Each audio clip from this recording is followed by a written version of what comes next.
Вітаю, друзі! Ну що, давайте поговоримо про те, що відбувається, і спробуємо зібрати цей пазл. Діпстрайки і мідлстрайки призвели до реальних проблем на Росії. У тимчасово окупованих Криму та Севастополі запроваджувано режим надзвичайної ситуації регіонального характеру. Про це заявила окупаційна влада, і це дуже добре, тому що це визнання, що вони не можуть впоратися з тою проблемою, і почали фактично визнаваючи волати: рятуйте нас, нам погано. Як тільки вони зникнуть з Криму, зникне і все погане. У черзі, до речі, на виїзд з Криму на Кримський міст стоїть вже 2800 автівок. Такого не було ніколи. Час припинили рахувати, коли на прохід одної автівки витрачалося приблизно 5 годин. Зараз черга збільшується, з Криму справді тікають. У Забайкалі обмежили продаж бензину до 15 літрів на одну заправку з фіксацією людини в продажі. Тож ти не можеш під'їхати з двома людьми і заправити там, наприклад, 45. Ні! Одна автівка 15 літрів. Більше того, це вже масштабується Росією. Режим введено через дефіцит палива на ринку, і про це повідомила та місцева, хоч і не окупаційна, але, сподіваюся, тимчасова влада.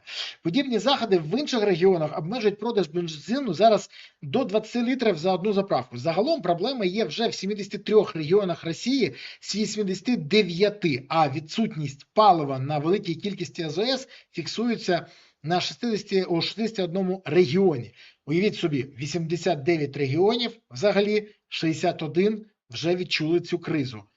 75%. Хіба це не добре?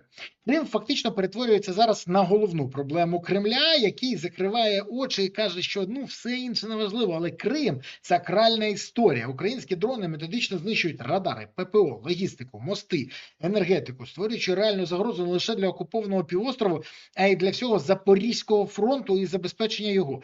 Тут взагалі дуже цікава історія. І от паливна криза тисне вже не лише на автомобілістів та мережа АЗС на Росії. Проблему відчули вже не тільки мережі, які повинні забезпечуватись їжею, всім іншим. Вони теж відчули це, і почало зростання цін, інфляція.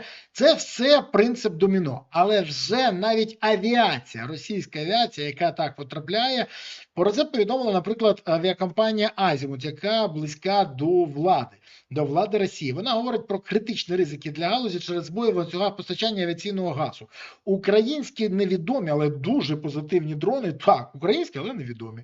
Так сталося. Так гарно вибили МПЗ, що авіаційний газ просто відсутній в потрібній кількості для російських літаків. І з початку червня авіагаз у російських аеропортах подорожчав більше ніж на 17%, але найцікавіше, що вже є офіційне повідомлення про те, що він відсутній там.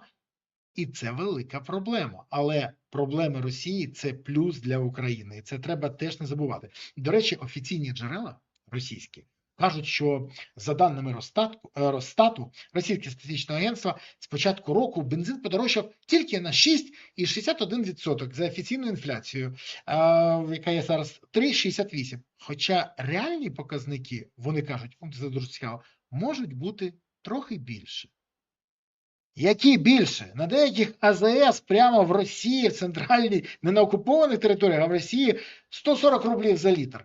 В Донецьку 220, в Макеївці 250-300, і ті, хто може дозволити собі заправлятися в тимчасово окупованих територіях, кажуть, що готові купувати навіть за це, бо в інших місцях нема. В Маріуполі, наприклад, завдяки теж дронам вибили все забезпечення паливом. І це дуже добре. На тлі цього російські яструби вимагають від Путіна відмовитись від будь-яких переговорів з Україною і різко посилити інтенсивність війни. Відверто для мене це дуже смішна інформація. Поясню чому. Всі переговори – це імітація бурхливої діяльності з боку Росії. Їх не було. Всі переговори мали єдиний позитивний момент – обмін військовополонених. І, до речі, те, що відбувався зараз ще один обмін, це добре. Але, бачите, навіть без переговорів досягнути обміну полонених Можливо. Тож, те, що робили росіяни, затягували час, показували, що вони не дуже хочуть, вони дійсно не дуже хочуть, бо вони все вдавалося на фронті, і здавалося все нормально.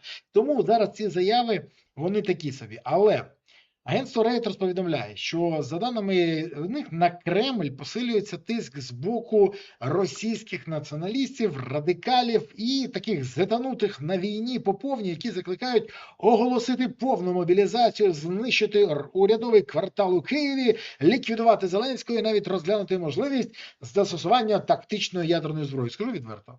Якщо б Росія могла це зробити, вони б давно це зробили. Але нічого з цього вони просто реалізувати не можуть. Reuters зазначає, що причиною нової хвилі таких вимог стали саме влучні українські далекобійні удари по території Росії, які вибішують російських зет-патріотів і прихильників війни, а також тих, хто марить російськими імперськими амбіціями і вважає, що Росія може на полі боя зараз захопити Київ за 3 дні. Ні, я не перебільшую. Шизанутих на Росії вистачає. Розумієте це? В них є хворі, які вірять, що просто не дає хтось Путіну воювати. Що значить не дає? На нас зранку до ночі обстрілюють ракетами, кабами, використовують все, що тільки можливо. І це нагадує, що це якась шиза.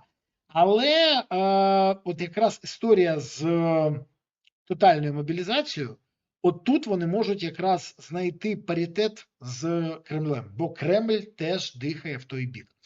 В Reuters наголошують, що Путін поки не йде на поводу радикалів і не відмовляється від переговорів та не оголошує загальної мобілізації, але і не проводить відверто ніяких нормальних, адекватних переговорів, а те, що відбувається тишком-нишком, наприклад, в Саудівській Аравії або ще десь, куди літають, наприклад, українці до Мінську.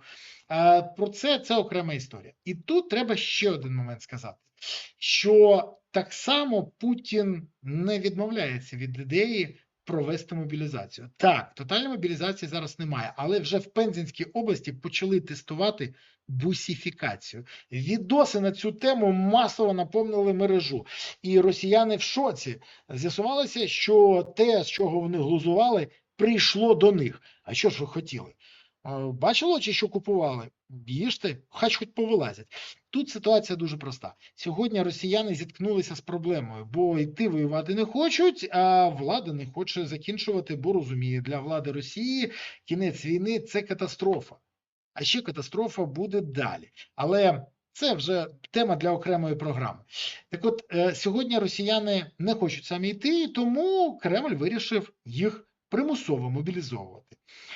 І водночас Москва поступово підвищує ставки. МЗС Російської Федерації вже заявляла про систематичні удари по військових об'єктах у Києві. А Міноборони публікувала, пам'ятаєте, адреси європейських підприємств, які за версією Кремля виробляють дрони або комплектуючі для України. Там один Жешов чого тільки вартий. Так от Reuters вважає, що ознакою можливої ескалації якраз може бути от такі моменти, але вони скоріш елемент гібридної війни, ніж практичної. І тут дуже цікавий один момент. Попри всі заяви, попри всі прогнози, попри всі істерики, які є на Росії, я не знаю, як там з ознакою можливої подальшої ескалації, а от те, що ці кінчення найближчим часом будуть наносити масово-ракетний дроновий удар по Києву та Україні, гарантовано, і ви це бачите. Це зрозуміло всім. Бо кінчення з Кремля хочуть якось підсолодити пілюлю паливною кризою, яку смокче сьогодні Росія. Тому нам треба розуміти, якомога більше ударів по Росії, збільшувати цю паливну кризу, наносити удари по точках запуску ракет і дронів. І головне – посилювати тиск на Росію. Вона може не витримати. І тоді переговори, які імітують, тільки імітують росіяни, можуть перейти в практичну площину. А там і дуже швидко може припинитися дійсно бойові дії. Бо без палива, без забезпечення всім необхідним багато не навоюєш. Тож уважно слідкуємо за всіма процесами. Дякую, що поставили вподобайки. Я сподіваюся, ви це зробили. Дякую, що подивилися, підписались, прокоментували, поширили. Окремо подяка за те, що ви підтримуєте ЗСУ.